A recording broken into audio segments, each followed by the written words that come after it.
Today we're reading The Smartest Giant in Town.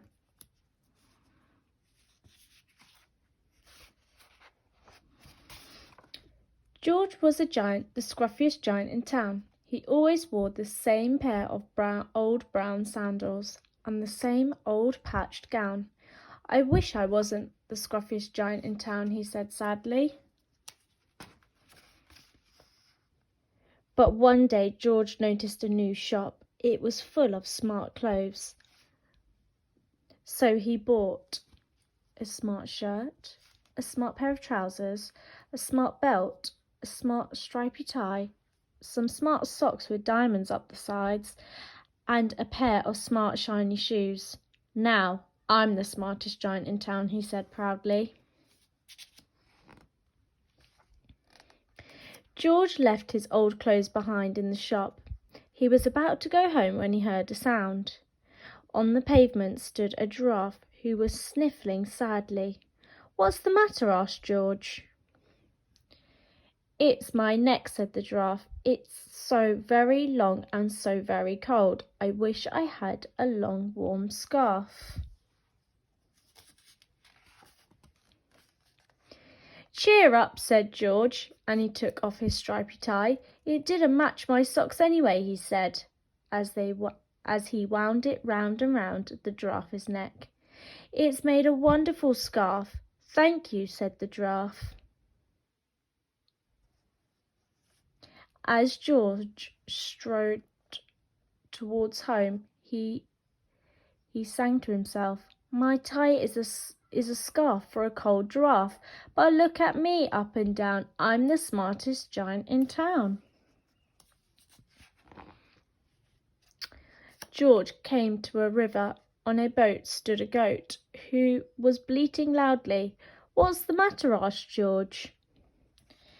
"It's my sail," said the goat. "It blew away in a storm. I wish I had a strong new sail for my boat."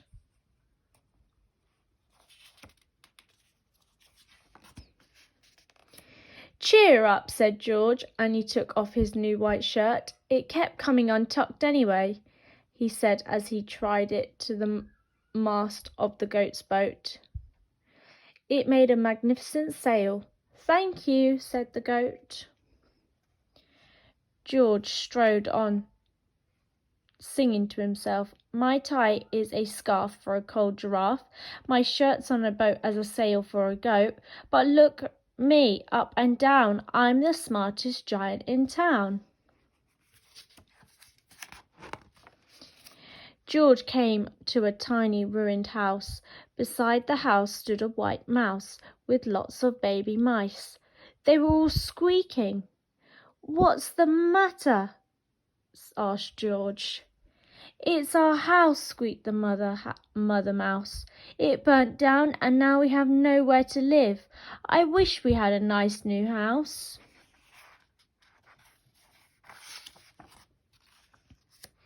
"Cheer up," said George. He took off one of his shiny shoes. "It was giving me blisters anyway," he said, as the mouse and their baby scrambled inside. The shoe made a perfect home for them. "Thank you," they squeaked. George had to hop along the road now, but he didn't mind. As he hopped, he sang to himself, "My tie is a scarf for a cold giraffe. My shirt's on a boat as a sail for a goat. My shoe is a house for a little mouse. But look me up and down. I'm the smartest giant in town." George came to a campsite. Beside a tent stood a fox. "What's the matter?" asked George. "It's my sleeping bag," said the fox. "I dropped it in a puddle. I wish I had a warm, dry sleeping bag."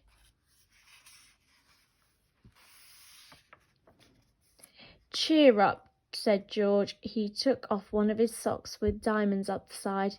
"It was tickling my toes anyway," he said as the fox snuggled into it. It made a very fine sleeping bag. "Thank you," said the fox. George hopped on, singing to himself, "My tie is a scarf for a cold giraffe. My shirt on a boat as a sail for a goat. My shoe is a house for a little white mouse. One of my socks is a bed for a fox. But look me up and down, I'm the smartest giant in town.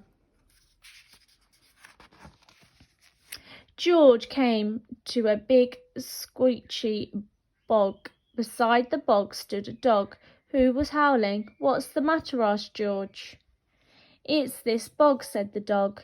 I need to get across, but I keep getting stuck in the mud. I wish there was a safe, dry path. Cheer up, said George. He took off his smart new belt.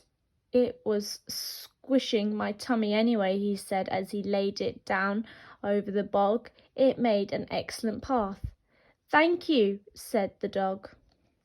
The wind started to blow, but George didn't mind. He hopped on, singing to himself. My tie is a scarf for a cold giraffe. My shirt's on a boat as a sail for a goat. My shoe is a house for a little white mouse. One of my socks is a bed for a fox. My belt helped a dog who was crossing a bog, but my trousers are falling down. I'm the coldest giant in town. Suddenly George felt sad and shivery and not at all smart. He stood on one foot and thought, I'll have to go back to the shop and buy some more clothes, he decided. He turned round and hopped all the way back to the shop.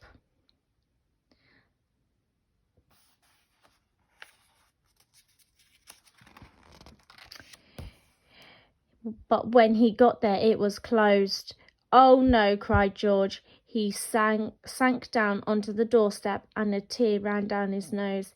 He felt as sad as the animals he had met on his way home. Then out of a corner of his eye he saw a bag with something familiar poking out of the top. George took a closer look. My gown, he yelled. My dear old gown and sandals. George put them on. They felt wonderfully comfortable. I'm the coziest giant in town, he cried. He danced back home along the road.